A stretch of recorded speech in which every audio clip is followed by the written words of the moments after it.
KQOV. This is News 4 at 10. Tonight, a Baldwin police officer is fighting for his life after being shot during a traffic stop. Make no mistake, we believed during this investigation that Baldwin officer was ambushed. That officer was shot from behind after he pulled a driver, Antonio Taylor, over on New Baldwin Road. The officer was rushed to the hospital. Taylor was quickly caught.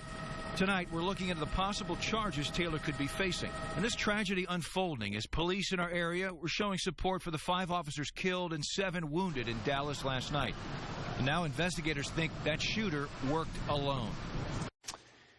Well, the officer has spent 2 years with the Baldwin Police Department. He's been in law enforcement a total of 9 years. For the latest on his condition, Courtney Bryan is live at Mercy Hospital where he's undergoing life-saving treatment. Courtney? Steve, the latest we're hearing is he is in critical but stable condition here at Mercy Hospital. But as for the man police say pulled the trigger, he is in custody right now and facing charges. I've been looking into his background, and he has a long criminal history. Friday afternoon, St. Louis County prosecutors charged 31-year-old Antonio Taylor with 3 felony charges in connection with the shooting of a Baldwin police officer. It happened after a routine traffic stop on New Baldwin Road. Police and prosecutors called it an ambush attack. Mr. Taylor exited his own car and ran back at the officer and fired several shots at him. Perhaps even one once he was down on the ground. Taylor has a long criminal history spanning several states. He was convicted of a weapons violation in 2006 and served 3 years in Oklahoma. He was released in 2009, but that same year pleaded guilty to weapons charges in St. Louis City. He also faced federal charges for felony possession in downtown St. Louis, was convicted and served another 30 months in prison. But prosecutors say in 2013 he was picked up yet again by Los Angeles police for violating his probation. He served 2 more years and was released last spring. Prosecutors say there's no way to predict whether more jail time would have spared the officer. Some people wake up and start to obey the law, and some just don't. And with a tragic result such as this. Taylor is charged with first-degree assault on a law enforcement officer, armed criminal action, and weapons possession. Again, that officer is in critical but stable condition here at the hospital. Earlier, St. Louis County Prosecutor Bob McCulloch told me if the officer does not pull through, Taylor may also face murder charges. News 4 crews were still a heavy police presence in and around Mercy. We were told there were officers in the waiting room and the hallways of the emergency room as well. Also new tonight, the Baldwin police chief has a message for the community and about the job his officers are now facing. We have an inherently dangerous job. We operate in a very difficult environment, and it's become more difficult over the past few years. We are getting more of his message to the community tonight, and Steve, I'll be here at the hospital monitoring the situation all night throughout the newscast. For now, we'll send it back to you in the studio. Okay, Courtney, thank you. It's been almost 12 hours since that officer was shot after pulling over Taylor for speeding. That set off a brief chase through a normally quiet neighborhood. The traffic stop took place in the 300 block of New Baldwin Road. The officer pulled the driver, Antonio Taylor, over for speeding. After speaking with Taylor, the officer turned away from the car and walked back toward his car. That's when police say Taylor made his move, getting out of his car and firing 3 shots. Make no mistake, we believed during this investigation that Baldwin officer was ambushed, period. And that is an unfortunate state of events. After the shooting, police tell us Taylor drove off, crashing into a mailbox about 5 miles away on Burgundy Road in nearby Manchester. Threw open the car door and took off running between my house and my neighbor's house, and the police officer was in full pursuit on foot. What did you see in your yard after he took off? Well, I saw him drop the gun and a piece of paper. Police then tased and arrested Taylor. As officers chased down the suspect, first responders and witnesses nearby worked to help the injured officer. One heard the shots from inside her house and saw the officer lying on the ground just outside. Now, she was too shaken up to tell us what happened next, so her husband shared her account with News 4. She didn't see the whole thing, but she heard the gunshots and immediately ran out of the house. and saw the police officer on the street and just ran over to help. And my contractor was here. He had just pulled up, and he was helping the officer. The guy, I guess, had gotten away, and then there was a nurse that drove by, and she told my wife to go get a towel, so she ran in, and there's a pillowcase on our stairwell, so she grabbed it and ran back out and put it on his neck and helped stop the bleeding. That shooting happened just a few feet away from a row of houses in a Baldwin neighborhood. Just hours before that shooting, the Baldwin Police Department had posted this video to its Facebook page showing officers lowering the American flag to half-staff to honor the officers shot and killed in Dallas. The chief also announced the department's officers would wear mourning bands on their badges for 1 week. Tonight, we, of course, continue to track the developments out of Dallas, where 5 police officers were killed and 7 others injured. Investigators now say the gunman in that attack acted alone in the ambush during a Black Lives Matter demonstration. Police searched 25-year-old Micah Johnson's home, finding bomb-making materials, ballistic vests, rifles, and a personal journal of combat tactics. The military veteran was killed by a Dallas police bomb squad robot after an hours-long standoff. Tonight, the nation continues to mourn what's being called the deadliest single incident for U.S. law enforcement since the September 11th attacks. Gunshots turned what was a peaceful protest into a war zone. Police officers, not knowing where the shots were coming from, confronted people in the crowd. Marchers described a chaotic scene, people diving for cover, dodging gunfire, and stepping over the bodies of officers hit by an assassin's bullets. As he responded, he told me that he was shot. He didn't realize until after he went to pull his weapon that he had blood all down his arm. Dallas Transit officer Misty McBride was shot several times during the shootout, but her 10-year-old daughter Hunter says Misty will survive. I said that I love you, and I'm glad you're here. Brad Thompson didn't make it. The 43-year-old joined the force in 2009 and becomes the first ever Dallas Transit officer killed in the line of duty. In a heart-wrenching scene outside of the hospital this morning, officers paused to give a final salute to the body of a fallen comrade. Mike Mata of the Dallas Police Association says even veteran officers are struggling with what to tell their families the next time they step out on patrol. I made a rule when I had kids that I would never leave my house without telling them I love them and kissing them. And so I'm just going to make sure that I keep that to the day I die. And we're learning more about the nightmare victims' families have endured. 32-year-old Patrick Zemaripa was a Navy veteran of Iraq and a weapons expert. Patrick's father is speaking out about the tragedy. He says the violence has to stop. It's just senseless. I wish everybody could just get along. I tell, it doesn't matter whether you're black, white, green, purple. We need to all get along. This has to stop. My son paid the ultimate price to take care of people. Zemaripa leaves behind his wife and a 2-year-old daughter. This afternoon, protesters took to the streets in downtown St. Louis in the name of 2 men killed by officers earlier this week in Minnesota and Louisiana. One of our roof cameras caught the Black Lives Matter demonstrators blocking traffic at Market and Tucker. They were only there a short time before moving on.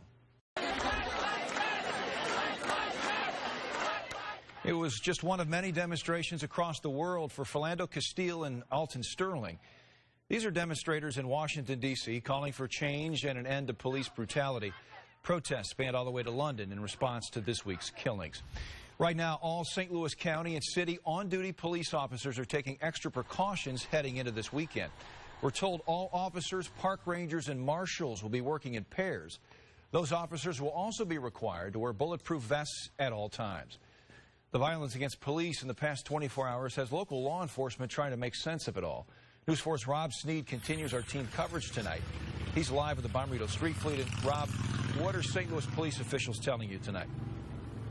Well, Steve, right now they're just trying to understand what's going on and how they can be prepared should this happen here. These images from Dallas hit home for local law enforcement in our area. It's horrifying, and it's sort of law enforcement's worst nightmare. Jeff Werder with the St. Louis Police Officers Association plays over in his mind what he would do if he was in that same situation. You know, there's not much tactically you can do in that situation other than seek cover and wait for the tactical units to get there with superior firepower. Right now, Police Chief Sam Dotson says there is no indication of a specific threat in St. Louis, but if one should occur, he wants to be ready. Dotson tells News 4 he's been speaking with the FBI and other agencies. He sees the attacks in Texas and in Baldwin as a stark reminder of just how dangerous the job can be. The prevalence of guns in the hands of criminals and criminals willing to use those guns, we saw last night in Dallas, willing to use them to specifically target law enforcement. It is shivering. It does cause me to lose sleep at night.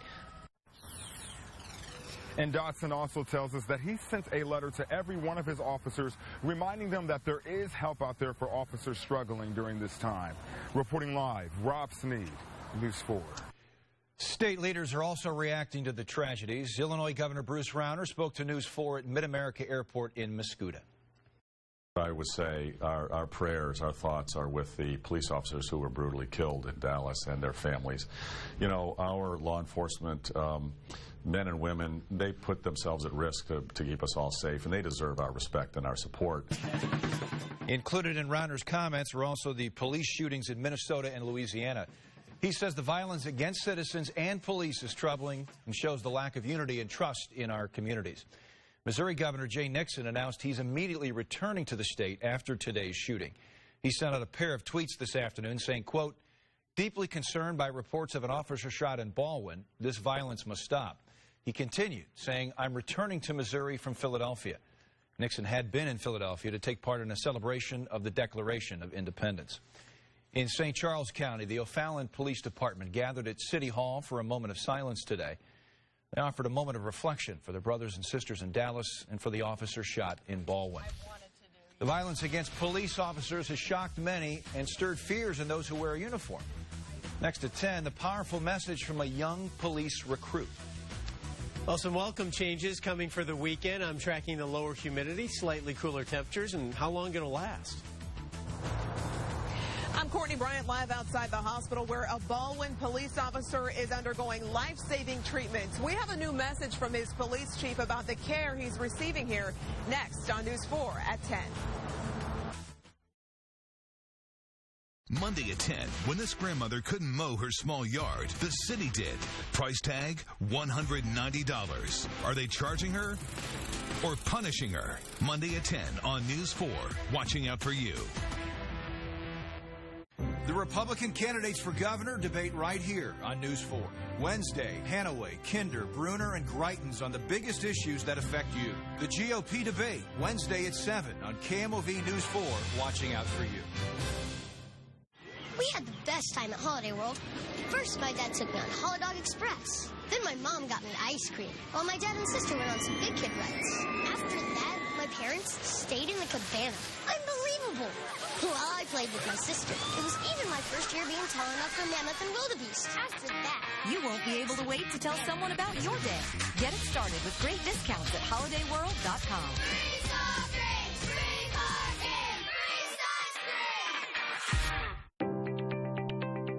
This is Joe, Big Joe, and Grandpapa Joe.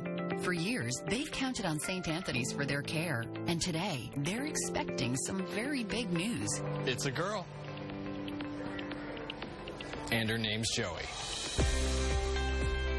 Over 140 years of compassionate care focused on the health of your family. We're St. Anthony's Medical Center, caring for generations. Go to JimButlerKia.com for the summers on the Kia Butler and 5 months no payments. Welcome back to News 4 at 10. Tonight, a Baldwin police officer is fighting for his life in an area hospital after being shot during a traffic stop today. Courtney Bryant is live at Mercy Hospital monitoring the situation there. Courtney? Steve, at last check, the officer is in critical but stable condition here at Mercy after the shooting earlier. The incident happened this morning outside homes on New Baldwin Road about 11 o'clock in the morning. We spoke with witnesses who saw Good Samaritans rush to the officer's aid after they heard the shots. I just heard a couple pops. I wasn't sure if it was fireworks or if it was a gun. I've never really heard a gun go off. And then I just stayed there, and then I heard the siren stop in front of my house. And I came out here, and police were all over, and they were doing CPR. I wasn't sure who it was that was on the ground getting the CPR. And then when they picked him up to put him on the gurney, I saw the patch on his arm. So my neighbor had blood on her hands. Several people were out there. It was actually a nurse that had stopped, and she started his CPR within 2 minutes. Tonight, Baldwin's police chief took to social media to thank the community for their support, but also to reassure the community about the care that officer is receiving here at Mercy and to make sure he pulls through. But I want to assure you that we as an organization know that you're supportive of us. The outcry from the Baldwin community, from the St. Louis region, from all over the country has been mind-boggling.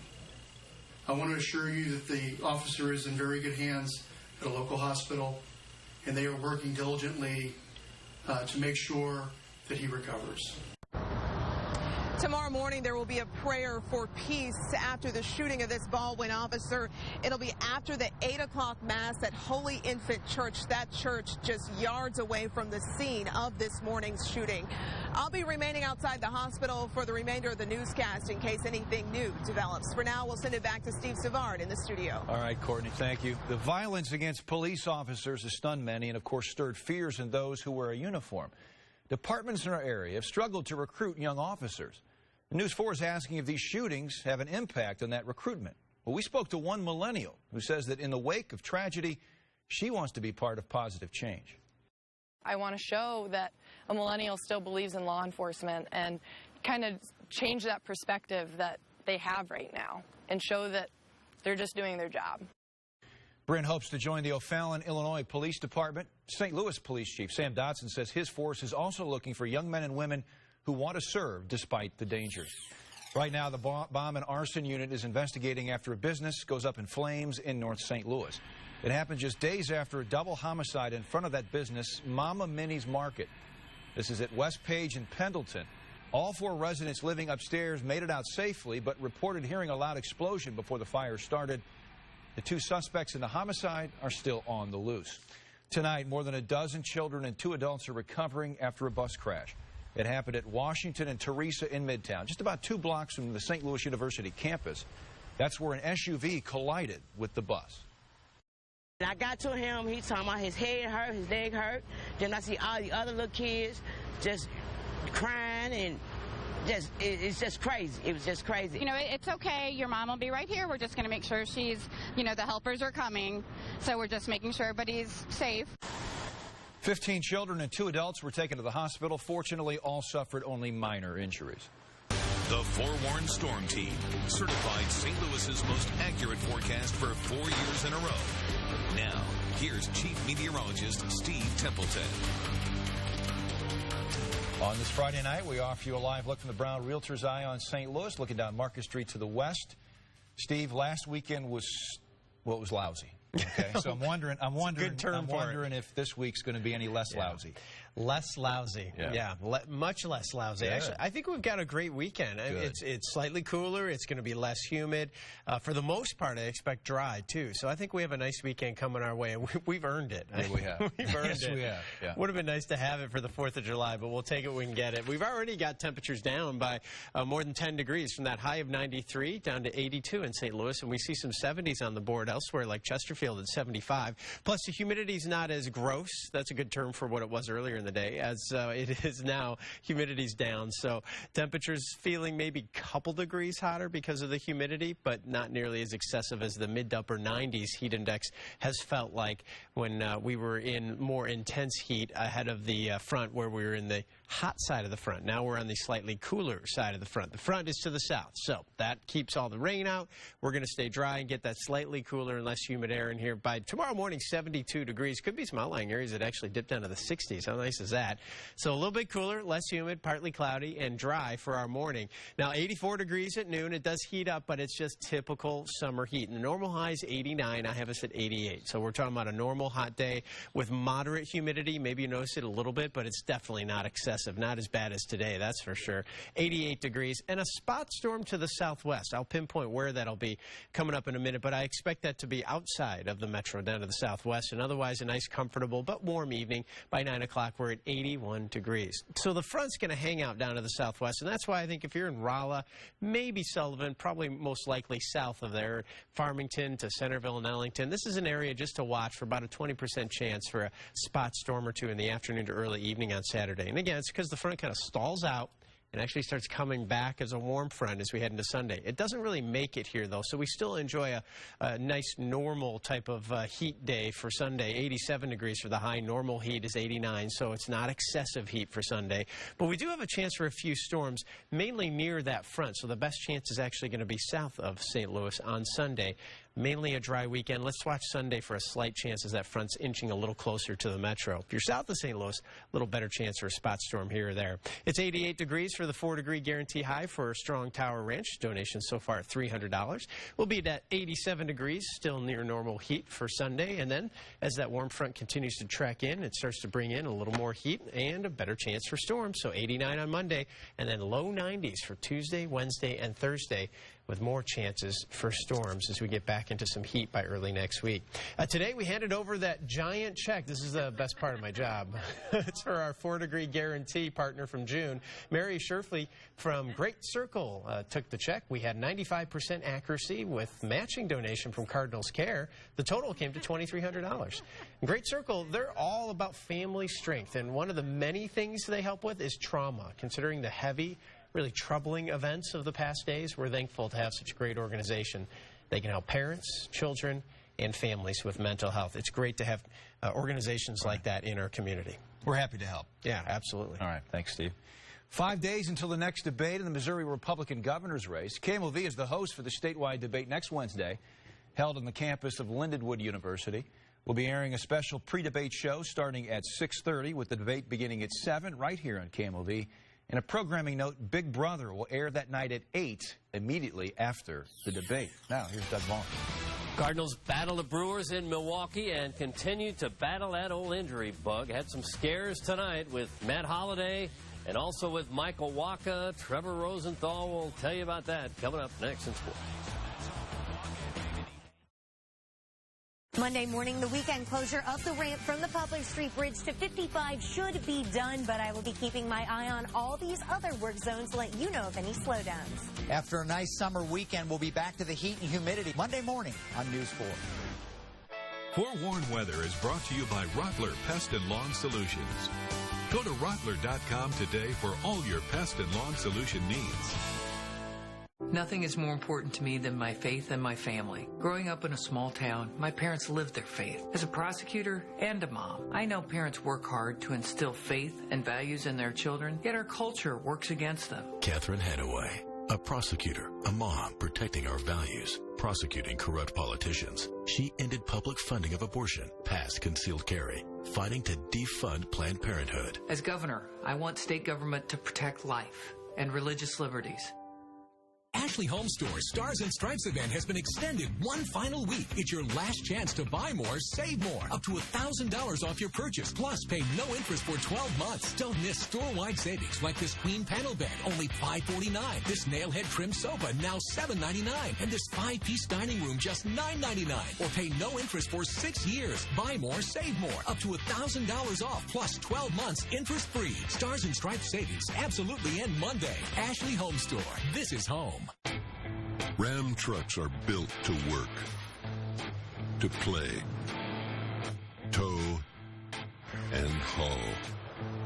They're built to get the job done and go the distance. Ram trucks are built to be America's longest-lasting pickups. Get $8,250 in total values on select 2016 Ram 1500 Bighorn Crew Cab models in dealer stock. And current truck owners may be eligible for these additional offers. This sure beats peanuts. Oh, yeah. I can't believe the $5 lunch comes with a DQ sundae. I can't believe it comes with a bacon cheeseburger, fries, drink, plus a DQ sundae. It's like the sundae is free. I can't believe we stopped for lunch. Nothing fills you up like the $5 lunch. Your favorite bacon cheeseburger is back with fries, drink, and a DQ sundae. Because a deal isn't a deal without a real dessert. Enjoy happy hour weekdays from 2 to 5 p.m. I'm Bev Randles. I've never run for public office before, but I am a proven conservative. As chairman of the fiscally conservative Missouri Club for Growth, Bev Randles led the successful effort to cut our state income taxes for the first time in 93 years. I'm pro-life, pro-Second Amendment, and I oppose one-size-fits-all education standards like Common Core. It's time for some fresh leadership in Missouri. Electing a conservative outsider like Bev Randles lieutenant governor would be a good start. Summer's here, but we're the ones bringing the heat.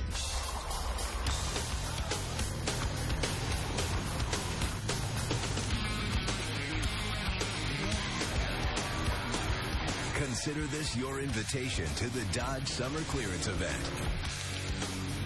Right now, finance and get $4,000 combined cash allowance plus $500 bonus cash on the 2016 Dodge Grand Caravan. News 4 Sports, driven by Toyota. Cardinals are hoping to slap around the Brewers this weekend in Milwaukee, maybe close the gap with the Cubs before the All-Star break. Looks like it's not going to be easy. Chris Carter had a big night for the Brewers tonight. Second inning, he takes Michael Wacha deep to center and gone. Brewers had an early 1-0 lead. Cards tied it in the third. Aledmus Diaz with the base hit, driving home Wacha, who had walked, and it was 1-1. Cards took the lead on a Matt Holliday base hit that scored Greg Garcia to make it 2-1. Holliday rolled his right ankle rounding first as he stopped. He was hobbling around for a while, but stayed in the game until very late. He appears to be okay. Jonathan Lucroy hit a fastball over the boards in the 6th inning against Wacha, and that tied the game at 2-2. And then the next hitter, Carter, hit his second home run of the night. That one was really blasted to right center. 22nd home run of the year for Carter.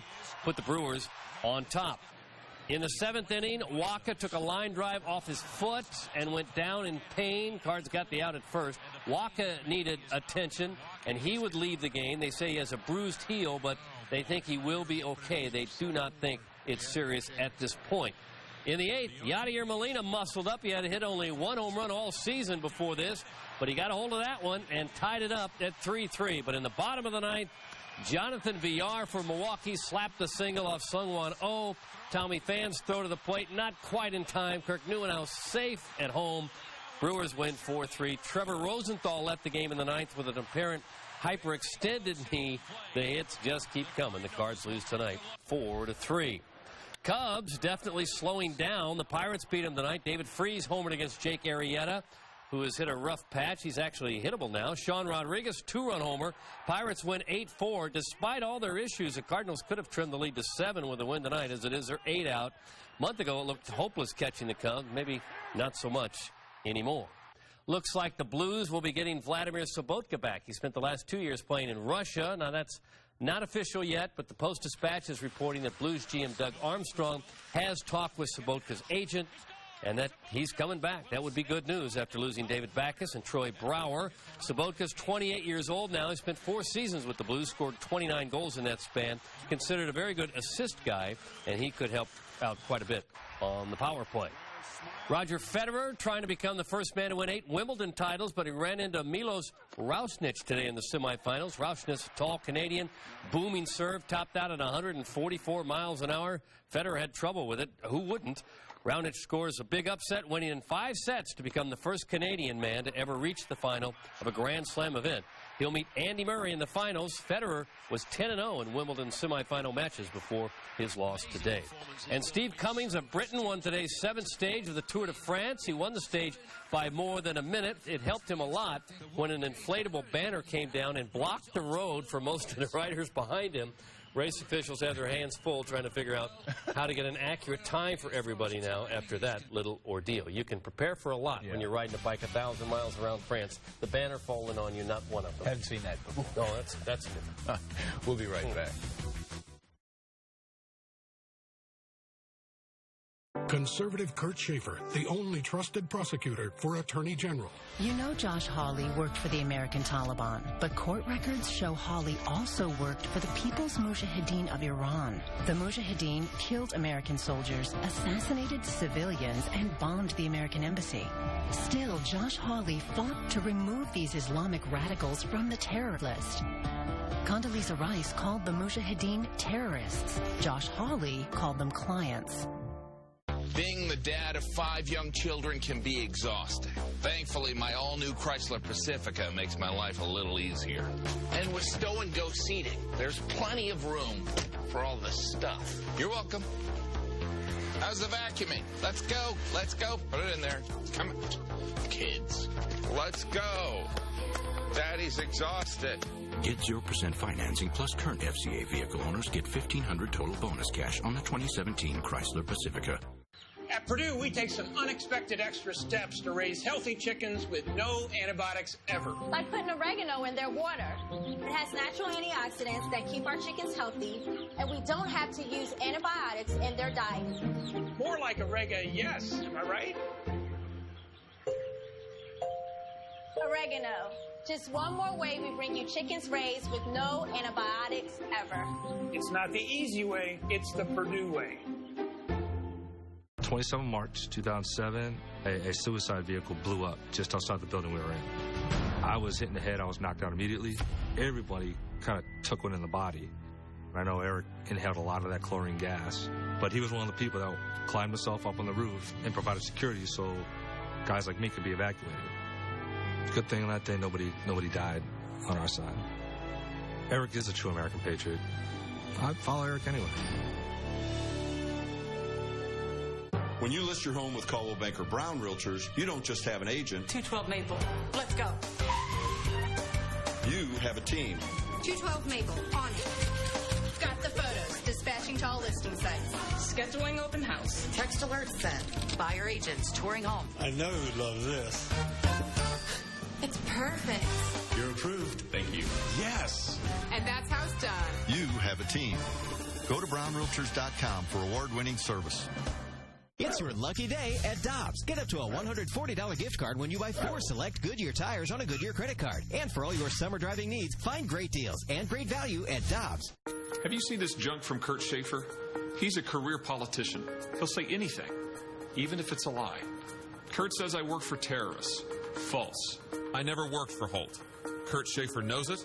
The Post-Dispatch and KY3 proved it. Kurt Schaefer is a moderate career politician, desperate for another political job. I'm Josh Hawley. I'm a constitutional attorney. I fight, and I win. If you want an attorney general to take on the liberals, I need your help. We thank you for joining us tonight. Hope you have a great weekend. We'll see you back here on Monday.